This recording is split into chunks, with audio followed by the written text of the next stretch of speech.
Assalamualaikum warahmatullahi wabarakatuh. Saya Muhammad Rizik dengan 225007. Pada kesempatan kali ini saya akan mempresentasikan mengenai portofolio untuk tugas mata kuliah KPST yang diampu oleh Pak Ahmad Fauzi STMT. Nah, untuk keminatan risetnya, saya berminat dalam riset mengenai teknologi Internet of Things, di mana saya akan membuat sebuah riset mengenai rancang bangun sistem monitoring kelembapan, penyiraman, dan pemupukan otomatis berbasis Internet of Things.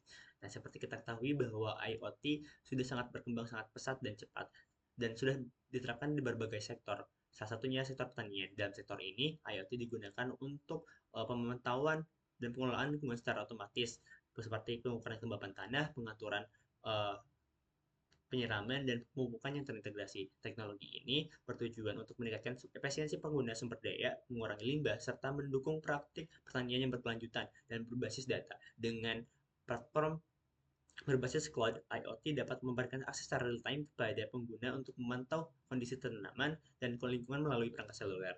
Nah, untuk state of art-nya, sistem ini sudah biasanya menggunakan sensor kelembapan tanah untuk memantau kondisi lahan secara real-time, seperti dengan data yang dikirimkan melalui jaringan seperti Wi-Fi atau LoRa, dan akses melalui aplikasi web atau mobile. Nah, penyiraman otomatis dengan aktuator, pompa air, dan integrasi pemupukan berbasis parameter tanah adalah komponen dalam teknologi ini. Namun, banyak dari sistem yang ada masih berfokus pada aspek penyiramannya saja, tanpa mengoptimalkan pemupukan atau belum memanfaatkan analisis data yang lebih canggih. Riset ini menghadirkan pembaharuan berupa integrasi cerdas antara penyiraman dan pemupukan berdasarkan data dan sensor. Untuk metode penelitiannya terbagi menjadi tiga: perencanaan, pelaksanaan penelitian, dan analisis data. Nah, untuk perencanannya sendiri, kita mulai dan kita membaca data studi literatur dari paper, uh, jurnal, dan buku-buku lainnya. Setelah kita ada fondasi dari studi literatur tersebut, kita mengamati keadaan lingkungan yang akan kita riset tersebut. Lalu kita menganalisis kebutuhannya. Lalu setelah kita menganalisis kebutuhan, kita mendesain penelitian yang cocok untuk kebutuhan tersebut. Setelah kita menemukan desain penelitian yang cocok, kita lanjutkan untuk mendesain sistemnya. Bagaimana sistemnya yang apa ya, bisa digunakan secara bermanfaat dan tepat untuk analisis kebutuhan tersebut. Nah, ketika sudah mendesain, kita lanjutkan deploy sistem tersebut dan dilanjutkan untuk merakit dan memogram perangkat perangkat seperti sensornya, misal kayak FC28, DHT11, dan lain-lain. Nah, setelah kita merangkai sebuah perangkatnya, kita integrasikan dengan aplikasi IoT, misal kayak Blink, ThinkSpeak, dan lain-lain. Nah, ketika kita lakukan pengujian, kalau berhasil, kita lanjutkan ke implementasi. Setelah implementasi, kita lanjutkan evaluasi dan penelitian kesimpulan dan selesai. Nah, ketika pengujiannya tidak berhasil, berarti ada salah di dalam desain sistem tersebut. Nah, kita perbaiki dalam sistem tersebut dan kita ulangi metode apa ya, diagram align tersebut. Oke.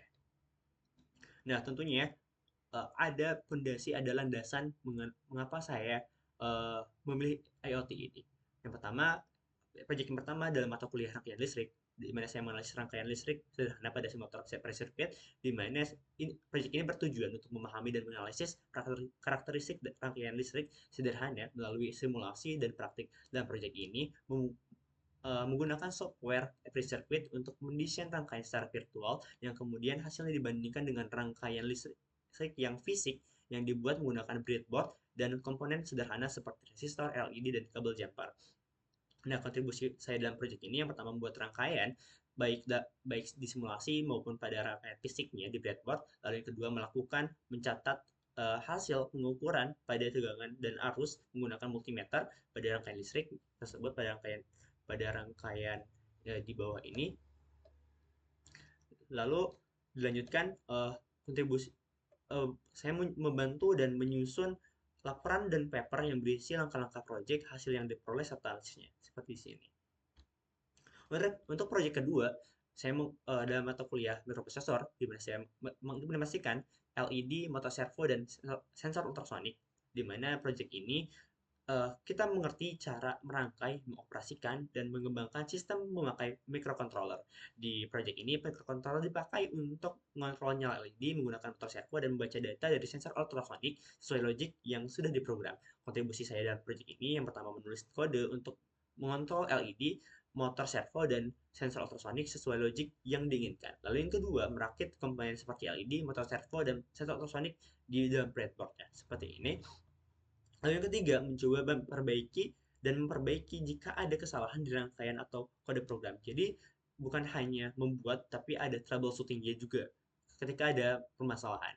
Untuk proyek ketiga, pada mata kuliah praktikum sistem telekomunikasi 1, di mana saya membuat rangkaian encoder, decoder, MUX, dan DMUX. Di proyek ini, kita untuk memahami prinsip kerja rangkaian encoder, decoder, multiplexer, MUX, dan demultiplexer atau demux menggunakan komponen elektronik seperti breadboard, IC logic, dan display shipment segment. Rangkaian ini dirancang untuk mengonversi data input menjadi format keluaran yang berbeda berdasarkan logic digital tertentu. Nah, kontribusi dalam proyek ini yang pertama merancang encoder, decoder, MUX, dan demux ini, merakit dan merakit rangkaian pada breadboard ini dan menghubungkan komponen-komponennya agar berhasil. Lalu yang ketiga, menguji dan memastikan rangkaian bekerja sesuai desain seperti ini 1, 2, 3, 4, 5. Lalu mendokumentasikan hasil pengujian dan menyusun laporan proyek. Lalu untuk proyek yang keempat, dalam mata kuliah praktikum sistem telekomunikasi 2, di mana kita membuat rangkaian bias pembagi tegangan. Proyek ini bertujuan untuk memahami prinsip kerja rangkaian bias pembagi tegangan dan penerapannya dalam dunia elektronik. Rangkaian bias pembagi tegangan digunakan untuk menghasilkan tegangan output tertentu dari sumber tegangan input dengan memanfaatkan dua atau lebih resistor yang terhubung secara seri. Nah, kontribusi saya dalam proyek ini yang pertama membuat rangkaian pembagi tegangan berdasarkan nilai resistor yang sesuai. Lalu yang kedua, merakit komponen pada kit elektronik dan memastikan koneksi rangkaian benar. Lalu yang ketiga, mengukur tegangan output menggunakan multimeter dan mencatat hasil pengukuran tersebut. Lalu yang keempat, menganalisis pengaruh variasi nilai resistor terhadap tegangan output dan memberikan kesimpulan dari eksperimen tersebut. Lalu yang kelima, membantu menyusun laporan proyek, hasil pengamatan, dan penerapan rangkaian bias membagi tegangan. Lalu untuk proyek kelima, tentunya ini sangat relevan banget untuk riset saya, di mana riset saya kan mengenai teknologi internet opting, di mana mata kuliah internet opting juga saya membuat sebuah sistem di mana smart irrigation system, di mana proyek ini bertujuan untuk membuat smart irigasi otomatis, sistem irigasi yang bisa bekerja dengan mendeteksi kelembapan tanah yang bisa dikontrol dari jarak jauh menggunakan handphone. Sistem ini menggunakan sensor FC28 atau kelembapan tanah untuk mengukur kadar air. Jika kadar air di tanah terlalu rendah, sistem akan otomatisasi menyalakan pompa air. Nah, kontribusi saya dalam proyek ini yang pertama menghubungkan sensor-sensor ke microcontroller. Ini ada TF11, ini ada FC28. Lalu membuat program agar sistem bisa berjalan sesuai dengan logik otomatisasi. Lalu yang ketiga, menyusun komponen pada breadboard agar rangkaian rapi dan mudah diatur. Dan yang keempat, menguji sistem supaya pompa hanya menyala saat kelembapan tanah di bawah batas tertentu. Dari kelima proyek ini, tentunya ini menjadi fondasi saya untuk riset saya yang itu mengenai Internet of Things. Dan kelima proyek ini juga membantu saya memahami bagaimana cara merangkai, bagaimana cara troubleshooting, bagaimana cara mengoding agar bisa diterapkan ke dalam riset saya yaitu Internet of Things tersebut. Sekian, terima kasih. Jika ada kesalahan kata mohon dimaafkan. Wabillahi taufiq wal hidayah. Wassalamualaikum warahmatullahi wabarakatuh.